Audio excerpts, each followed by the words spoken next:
Bam!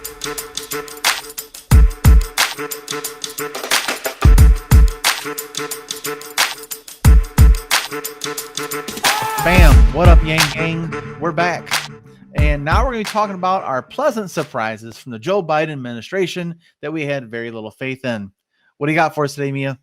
Today, we're going to be talking about Biden introducing an infrastructure plan, and he plans to break it into two parts. The first will focus on traditional infrastructure spending, like railroads and roads, etc. The second half will focus on social infrastructure, like childcare and healthcare. The first part will be unveiled this week on Wednesday, and the second part has no hard date with a timeline of a couple of weeks. Documents show the plan uses about $1 trillion for buildings/repairs and climate change, and they intend to introduce ways to pay for it as well. It has been mentioned that it may require a tax increase.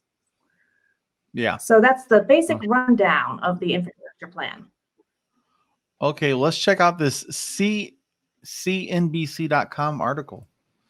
Psaki said on Fox News Sunday that Biden will unveil the first part of his plan, focus on roads and railroads on Wednesday. The second part include childcare, healthcare reforms, and aspects of what is sometimes called social infrastructure, and be released in a couple of weeks.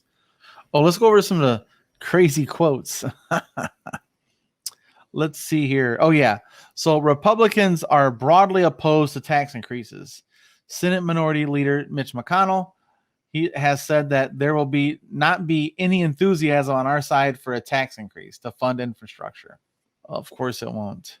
Talk of Biden's next big push on the economy comes just weeks after the president signed $1.9 trillion COVID relief bill, which includes funding for vaccine distribution as well as stimulus checks, payments for most Americans. Here's a quote from Psaki as well when she's talking to Chris Wallace.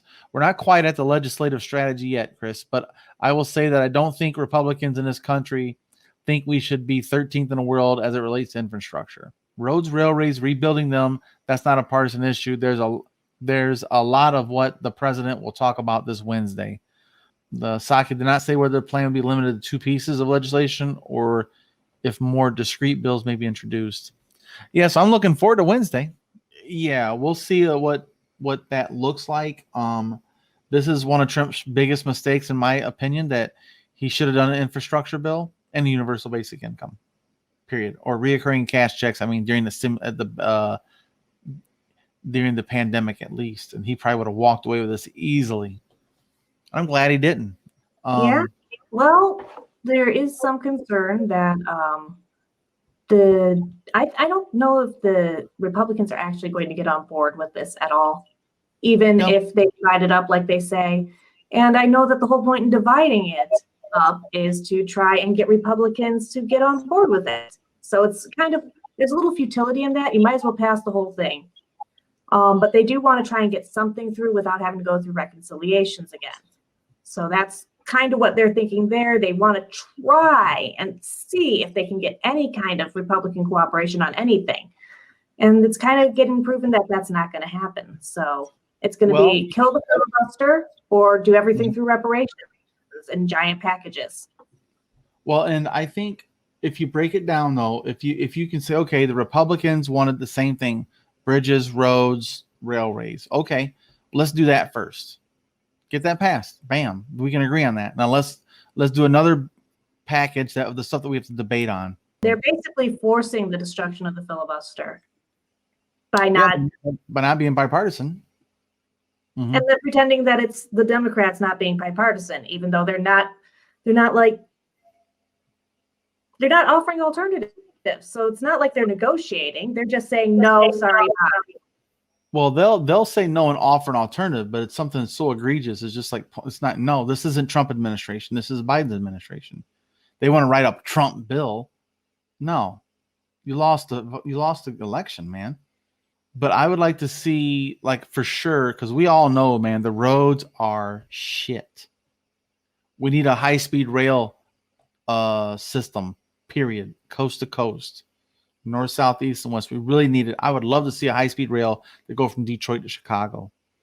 We could also use more local and public infrastructure for transportation as well. the Biden administration, not him specifically, but they are working on a program for infrastructure. Trump should have. He promised it, never did it.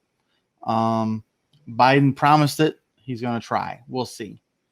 I think it's a good move. It is a bipartisan issue. We have a budget for it, so we need to focus our budget on that. Stop building bases overseas. Stop fixing buildings you blow up overseas. Fix the damn roads here. I'm sick of it. Stop sending money to these militias overseas. Stop overthrowing governments in the Middle East and Central America and South America, you know? But yeah, guys, let us know what you think about that in the comment section. And again, if you like this type of stuff, hit that thumbs up button. If you don't, give us a thumbs down. Let us know why. Thanks again, Mia, for joining me. And I love your new green screen background. It looks awesome. Great artwork. Once again, support the arts. Move to San Francisco. Thank you. You guys have a great time. All right, guys. Thanks for joining us. See you guys next time. Like always, gang, gang.